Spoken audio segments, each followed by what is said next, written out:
नमस्कार दोस्तों, आपका स्वागत है आज के मुख्य समाचारों में। दोस्तों, आज देश भर से कई बड़ी न्यूज निकल कर आ रही है। सभी बड़ी खबरों के बारे में एक एक करके विस्तार से आपको बताएंगे।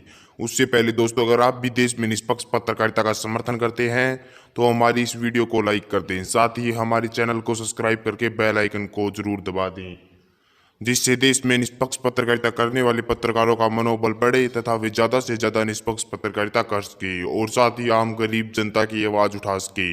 दोस्तों, अब बात करते हैं सभी बड़ी खबरों के बारे में एक एक करके विस्तार से।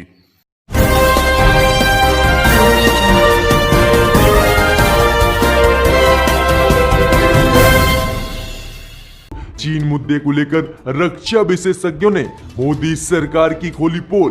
कहा, चीन के खिलाफ बोलने से मोदी को कौन रोक रहा। जी दोस्तों, आपको बता दें कि भारत और चीन के बीच एलएसी पर तनाव बना हुआ है। इसी बीच बड़ी खबर सामने निकल कर आ रही कि अब ये तनाव इतना बढ़ गया है कि दोनों ही देशों की सेना युद्ध करने के लिए आमने सामने तैयार है और इसी की आशंका चीन ने भी जताई है। चीन ने कहा है कि अगर ऐसे ही हालात रहे तो भारत और चीन युद्ध के मुहाने पर न आ जाएं। वहीं आपको बता दें कि अब इसी को लेकर मोदी सरकार पर जोरदार हमला रक्षा विशेषज्ञ वरहा चेलानी ने बोला है। उन्होंने कहा है कि मोदी सरकार आखिरकार चीन के खिलाफ बोलने से क्यों चुप है और उसे कौन रोक रहा है। आगे उन्होंने कहा कि ये अंतर्राष्ट्रीय नियमों और द्विपक्षीय समझौते का उल्लंघन है।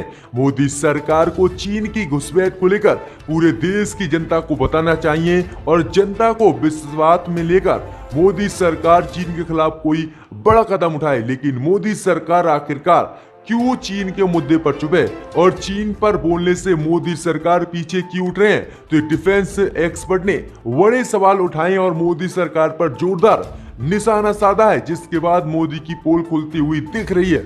इसी बीच बढ़ते दोस्तों अगली बड़ी खबर की ओर तो सुप्रीम कोर्ट ने मोदी सरकार को लगाई फटकार। कहा, शरण देने वाले लोग पर नहीं हो कार्रवाई। आपके लॉकडाउन ने देश की अर्थव्यवस्था को कर दिया तबाह। जी दोस्तों, आपको बता दें कि सुप्रीम कोर्ट ने बुधवार को शरण स्थगन अवधि के दौरान ब्याज पर छूट के बारे में कोई रुख स्पष्ट नहीं करने पर केंद्र की मोदी सरकार को फटकार लगाई है। वहीं कोर्ट ने कहा है कि केंद्र की मोदी सरकार केवल व्यवसाय में दिलचस्पी नहीं ले सकती और लोग की तकलीफ को अनदेखा नहीं कर सकती। वहीं आपको बता दें कि तुषार मेहता ने बताया है कि केंद्र की मोदी सरकार आरबीआई के साथ मिलकर ऐसे लोगों की मुश्किल दूर करने में लगी है जिन्होंने लॉकडाउन के बीच कर्ज लिया है और उन्हें देने के लिए बैंकों को पैसा नहीं है। वहीं न्यायाधीश भूषण ने कहा कि मौजूदा परिस्थिति देशव्यापी लॉकडाउन की देन है। न्यायाधीश शाह ने कहा कि ये केवल व्यवसाय के बारे में सोचने का समय नहीं है और केंद्र की मोदी सरकार आम व्यक्ति की जो परेशानी है उसको खत्म करे, क्योंकि लॉकडाउन लगाने से ना तो कोरोना रुका और अब भी हालात देश के गंभीर है। तो ये काफी बड़ी फटकार जो है लगाई है मोदी सरकार को शरण और लॉकडाउन को लेकर। इसी बीच बढ़ते दोस्तों अगली बड़ी खबर की ओर तो बीजेपी नेता कपिल मिश्रा ने ताहिर हुसैन को बताया आतंकी। कहा, ताहिर हुसैन की बीवी को जल्दी चुनाव लड़ने के लिए टिकट देगी आम आदमी पार्टी। जी दोस्तों, आपको बता दें कि बीजेपी नेता कपिल मिश्रा ने बड़ा दावा करते हुए कहा है कि आम आदमी पार्टी ताहिर हुसैन की पत्नी को चुनाव लड़ने के लिए जल्दी टिकट देगी। वहीं कपिल मिश्रा ने दिल्ली हिंसा के आरोपी ताहिर हुसैन को आतंकी बताया है और उसने कहा कि जेल में ताहिर हुसैन को वीवीआईपी सुविधाएं दिल्ली की केजरीवाल सरकार देगी और देशद्रोह का मुकदमा भी उसके ऊपर चलाने की अनुमति दिल्ली की केजरीवाल सरकार नहीं देगी। आगे उन्होंने अमातुल्ला खान पर निशाना साधते हुए कहा कि अंकित शर्मा के हत्यारे के परिवार से अमातुल्ला खान मिला है, जो काफी निंदनीय है। आगे ताहिर हुसैन पर हमला बोलते हुए उन्होंने कहा कि जिस तरह से दिल्ली में इस ताहिर हुसैन ने हिंसा फैलाई थी और हिंदुओं के खिलाफ एक बड़ा षड्यंत्र रचा था और उन्हें खत्म करने की इसने कसम खाई थी,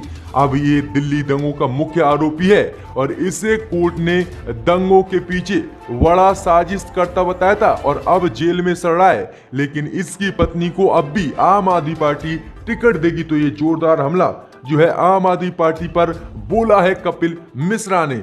इसी बीच बढ़ते दोस्तों अगली बड़ी खबर की ओर तो आरबीआई का हवाला देकर राहुल गांधी ने बीजेपी पर बोला जोरदार हमला। कहा, ध्यान भटकाने से नहीं, गरीबों को पैसा देने से पटरी पर आएगी अर्थव्यवस्था। जी दोस्तों, आपको बता दें कि कांग्रेस के पूर्व अध्यक्ष राहुल गांधी ने भारतीय रिजर्व बैंक की एक ताजा रिपोर्ट का हवाला देते हुए बुधवार को एक बार फिर से केंद्र की मोदी सरकार पर हमला बोला है। राहुल गांधी ने कहा कि ध्यान भटकाने से नहीं बल्कि खर्च बढ़ाने और गरीबों के हाथों में पैसा देने से भारत की अर्थव्यवस्था पटरी पर आएगी। आगे राहुल गांधी ने कहा कि जिस बारे में मैं महीनों से आगाह कर रहा था उसकी पुष्टि आरबीआई ने की। सरकार को अब ज्यादा खर्च करने की जरूरत है, कर्ज देने की जरूरत नहीं। गरीब को सीधा पैसा मोदी सरकार दे और उद्योगपतियों के कर में कटौती नहीं करे। खपत से अर्थव्यवस्था फिर से पटरी पर लाई जा सकती है। वहीं कांग्रेस नेता राहुल गांधी ने मीडिया के जरिए